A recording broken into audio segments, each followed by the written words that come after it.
Hello world. This is it. We're going to Budapest.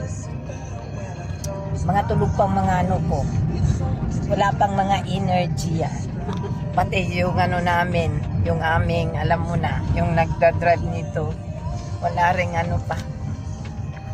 Parang kagigising lang. But anyway, ano kami ngayon?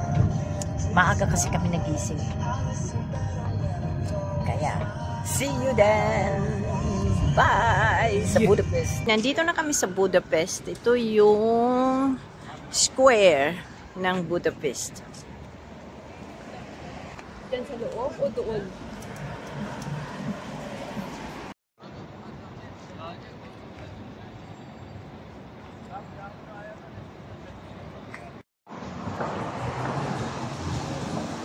Ito, nandito na kami sa ano ng ano talaga center. Yan siya, tita.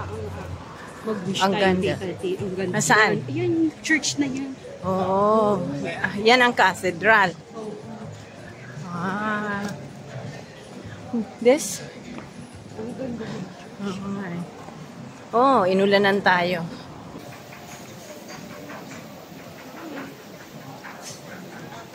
Ang Yugoslavia ay more on history. Good din sila, tita. Ay ko, Hungary, more on history. Pero ang mga buildings na magaganda. Yeah. Yung mga, pero wala nakakatalo ng kaganda ng church doon sa harapan natin. Pero sa Church talaga mas gusto ko.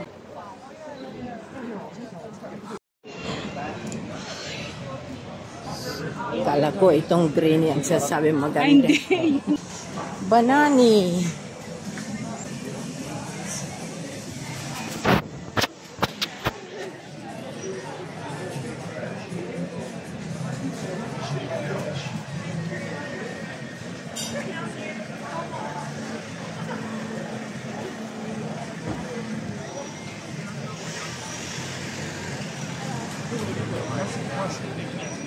This is the St. Stephen Basilica.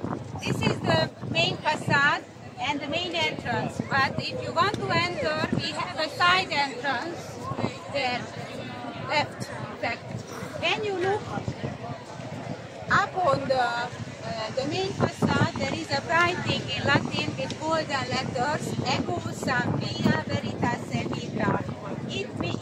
In fact, it's a quotation from the Bible, and it means I am the way, truth, and life.